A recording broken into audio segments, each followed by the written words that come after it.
जी तो गाइस, जब आपका सैंटी का प्रोजेक्ट इंस्टॉल हो जाए तो आपने आ जाना है पैकेज जेसन की फ़ाइल के अंदर। अब मैं आपको बताता हूँ कि पैकेज जेसन की फ़ाइल में क्या क्या चीज़ होती है। तो यहाँ पे आप स्क्रिप्टिंग के अंदर देख सकते हैं, यहाँ पे है टैब। तो अगर आपने प्रोजेक्ट को करना है डेवलपमेंट के अंदर स्टार्ट, मतलब यह है कि अगर आप कोई चीज़ स्कीमा वगैरह बनाते हैं, स्कीमा बनाने के बाद आप कोई या प्रोजेक्ट के अंदर कोई भी चेंजिंग करते हैं, तो चेंजिंग करने के बाद अगर आपने उसको देखना है तो वो जो आपने सर्वर स्टार्ट करना होगा वो आपने करना होगा डेव के अंदर। और इसी तरह अगर आपने कोई चेंजिंग नहीं की, आपने जस्ट एक चेक करना है कि मेरा प्रोजेक्ट जो है वो किस तरह बन चुका है, तो उसके लिए हम स्टार्ट का यूज़ करते हैं। बिल्ड के लिए हम अपने प्रोजेक्ट को बिल्ड करेंगे, डिप्लॉय के लिए हम अपने प्रोजेक्ट को डिप्लॉय करेंगे। डिप्लॉय से मुराद ये है कि हम अगर अपने प्रोजेक्ट को लाइव लेके जाना चाह रहे हैं किसी डोमेन के ऊपर, तो हमें जो है ना उसको डिप्लॉय करना पड़ता है। तो इसी तरह ये ग्राफक्यूएल डिप्लॉय भी होती है हमारे पास। तो इन सबको हम देखेंगे। तो अभी जो है क्योंकि हम इस वीडियो के अंदर स्कीमा को बनाएंगे कि स्कीमा किस तरह बनता है सैनिटी के अंदर। तो स्कीमा बनाने के बाद जो है ना इसके लिए हमने स्टार्ट करना है N P M run dev को। तो मैं अपने टर्मिनल के अंदर आ जाऊँगा। टर्मिनल के अंदर आने के बाद मुझे यहाँ पे ओपन कर लेना है एक टर्मिनल। ये मैंने टर्मिनल को ओपन कर लिया। अब यहाँ पे मैंने लिखना है N P M run npm run dev। तो ये किसी न किसी पोर्ट के ऊपर जो है मुझे ओपन करके दे देगा इसका पूरा जो स्ट्रक्चर्ड है साइट का। तो ये मेरे पास डेवलपमेंट के अंदर स्टार्ट हो रहा है सर्वर। तो आप देख रहे हैं।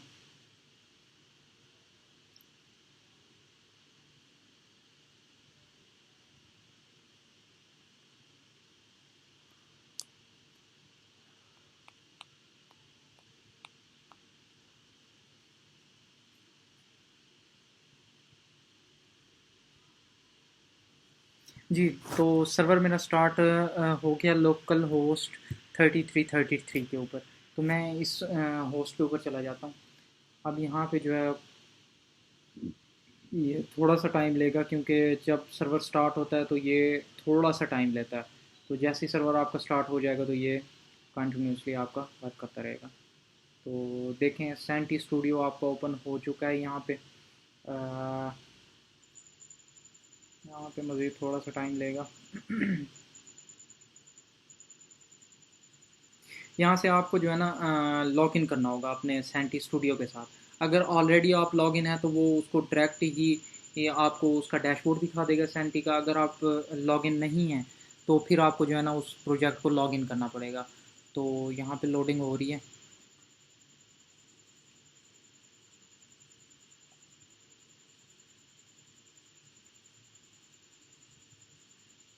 जी, तो यहाँ पे जो है ना मेरे पास लॉगिन नहीं था, तो इसलिए मैं इसको लॉगिन कर लूँगा अपने गूगल के अकाउंट के साथ। जिसके साथ मेरा कोई सैंटी का कोई ना कोई अकाउंट होगा तो मैं उसके साथ इसको लॉगिन कर लेता हूँ। तो मैं अपने किसी अकाउंट के साथ इसको लॉगिन कर लूँगा।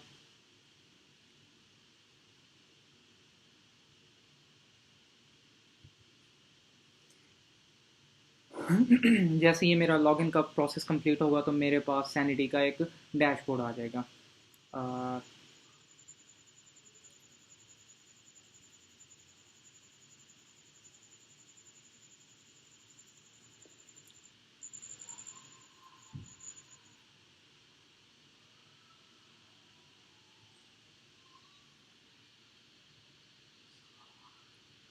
जी तो दोस्तों, मेरे पास सैंटी का डैशबोर्ड आ चुका है, लेकिन इस टाइम यहाँ पे मेरे पास कोई भी डॉक्यूमेंट्स नहीं है। तो स्कीमा जैसे ही हम बनाते हैं तो हमें बेसिकली एक डॉक्यूमेंट बनाना पड़ता है। तो मैं सबसे पहले अपने कोड के अंदर चला जाऊँगा।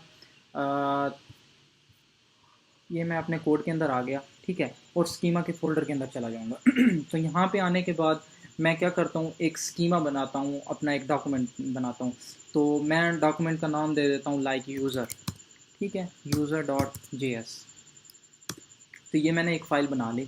अब यहाँ पे जो है ना मुझे क्या चीज़ चाहिए, मैंने इसका स्कीमा बनाना है। तो स्कीमा के लिए उसके बाद जो है ना मैं कहाँ पे आ जाता हूँ, अपनी सैंटी स्टूडियो की डॉक्यूमेंटेशन के ऊपर आ जाता हूँ। तो आपने चले जाना है क्रिएट अ स्कीमा के ऊपर। जैसे ही आप क्रिएट अ स्कीमा के ऊपर जाएंगे तो आपके नीचे यहाँ पे थोड़ा सा स्क्रॉल करेंगे तो आपको यहाँ पे एक स्कीमा नज़र आएगा। तो इसका स्कीमा बनाने का तरीका क्या है, एक्सपोर्ट डिफ़ॉल्ट, इसको मैं कॉपी कर लेता हूँ। इस पूरे स्कीमा को मैं आपको यहाँ पे दिखाता हूँ ये क्या क्या चीज़ करती है।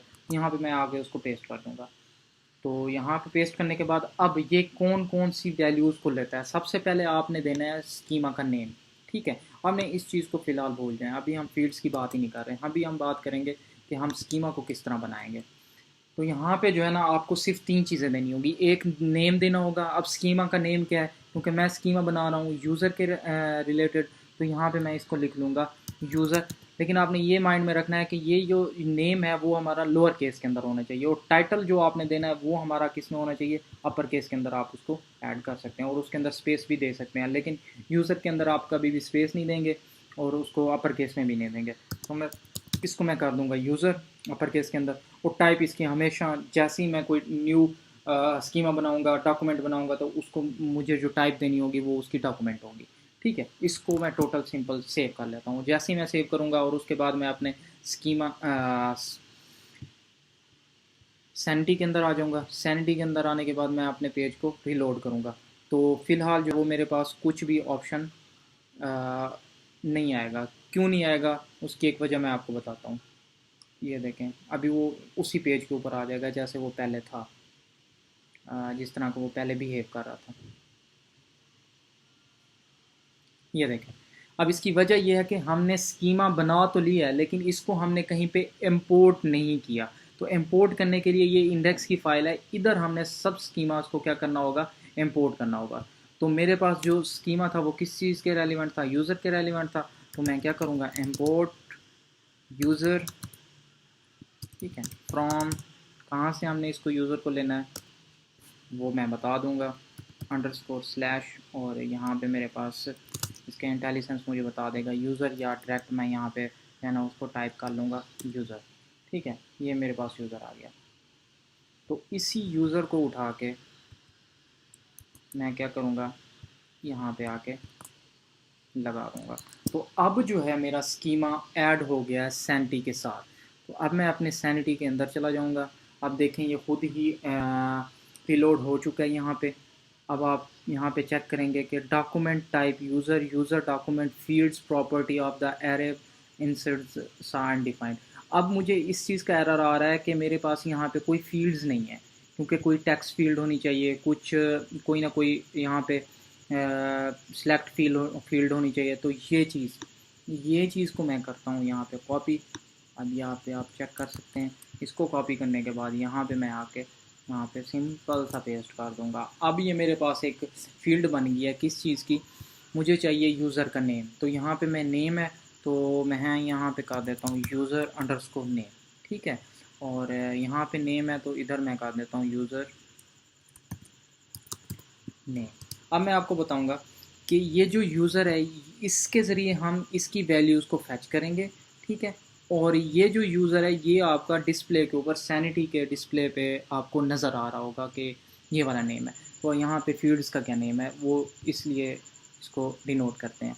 अब इसकी टाइप क्या होगी, मुझे स्ट्रिंग होनी चाहिए, क्योंकि इनकी टाइप्स हमने बाद में आगे फुल डिटेल्स के साथ पढ़नी है। तो फ़िलहाल आपने यही देखना है कि एक मैंने फील्ड्स बनाई है, फील्ड्स का क्या नाम है, यूज़र नेम। तो इसको जो है मैं सेव कर लेता हूँ। सेव करने के बाद मैं अपने वी एस कोड के अंदर आ जाऊँगा। अब मेरा जो सैनिटी स्टूडियो है वो मेरा रीलोड होना शुरू हो चुका है। और यहाँ पे आप लेफ़्ट साइड के ऊपर आप चेक करेंगे कि एक यूज़र नाम से मेरे पास एक फील्ड बन चुकी होगी, एक पूरा स्कीमा बना होगा। तो आप उसको देखें,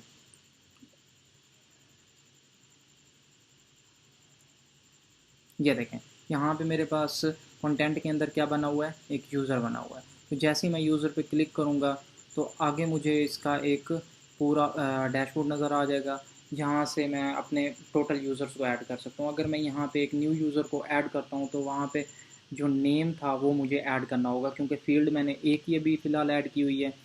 तो फील्ड का नेम क्या था मेरे पास, ये देखें, ये यूज़र नेम क्या है, ये इस चीज़ को डिनोट कर रहा है जो कि मैंने उधर फील्ड के अंदर ऐड किया था। और ये मेरी एक टेक्स्ट फील्ड है स्ट्रिंग के अंदर, यहाँ पे मैं उसको एडमिन दे देता हूँ। कोई भी यूज़र नेम है वो मैं इसको ऐड करने के बाद उसको मैं सिंपल सा पब्लिश कर दूँगा।